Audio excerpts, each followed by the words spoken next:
I made this video somber instead of the story.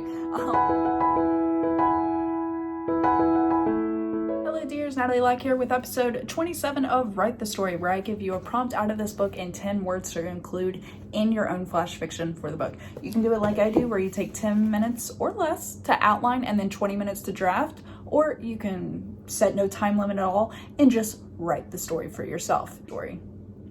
Let me go ahead and give you the prompt for episode 27.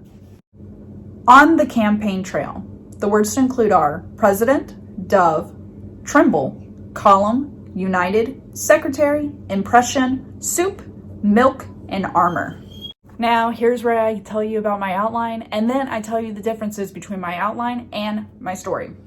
I really like the idea of having this story set on a campaign trail, but then I thought that seemed too similar to my previous story, episode 25, Political Machine Nation, which I'll post here, that to say kind of the same thing. I didn't want to go the same route. So I decided to change the setting a little bit and set this story to be in between legs of a campaign trail. Maybe they were taking a quick break.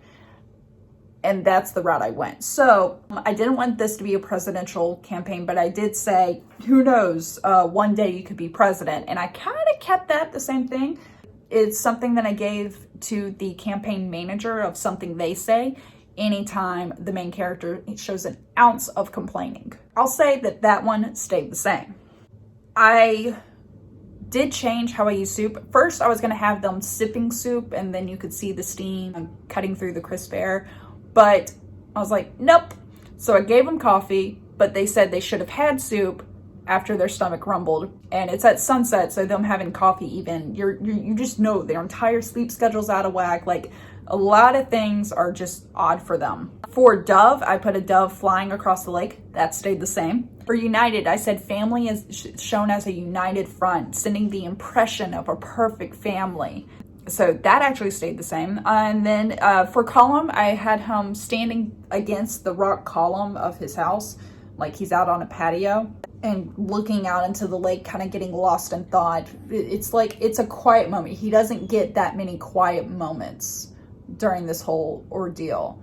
And that's kind of an off-page thing, but you can imagine that this is kind of a nice, quiet moment.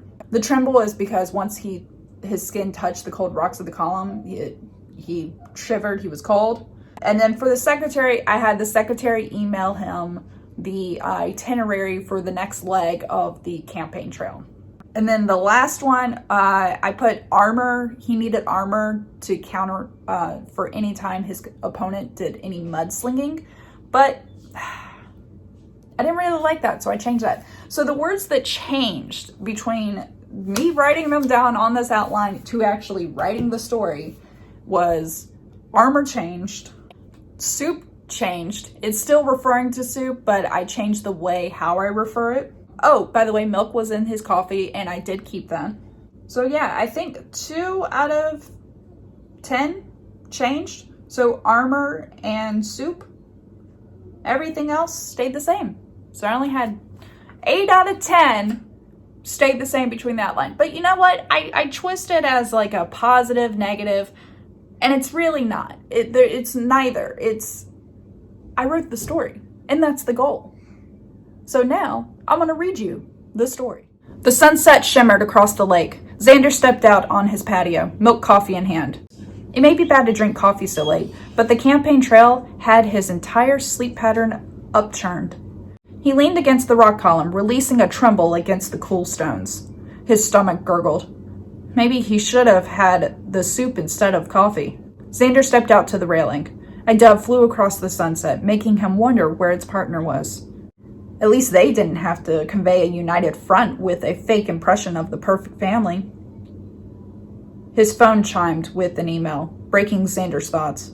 It was from his secretary. She forwarded his campaign manager's tentative itinerary for the next leg of the race. If you think this is hard, wait until you go for president, his manager would say anytime Xander dropped the robot armor 1 centimeter.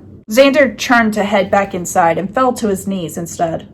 As he lowered himself to the patio floor, he heard the gunshot. I went dark with this one, but I still really enjoyed it. I wanted this just somber event. Like it's almost like he's questioning, what does he really want? And I think maybe that's where I needed to work on a little bit more. So my least favorite line, which is not really a line, it's what I need to work on to flesh out this story more. I would have him think back before the campaign started, where him and his family, maybe they did family game nights, movie nights or something. They were united. They were together. And now at the campaign trail, everything just seems fake and forced. Maybe it's driving his family apart, and he's questioning, what does he really want? Is it worth it? What is the price he's willing to pay? And I feel I should have fleshed that out more. And that I feel like that is where the focus of the story should be. But with that, my favorite line is the last two, because the boy just got assassinated. Like, I'm not sure if y'all caught that, especially because of the gunshot delay, and that's what I'm really proud of. But let me read the line. Xander turned to head back inside and fell to his knees instead. As he lowered himself to the patio floor, he heard the gunshot. That is my favorite line. Now, I think it could be a smidge better, where maybe I should say how he feels. Is he in pain? Was there a sharp pain anywhere? Was he thinking he tripped over something? And even though I'm in third person, I'm technically third person acute.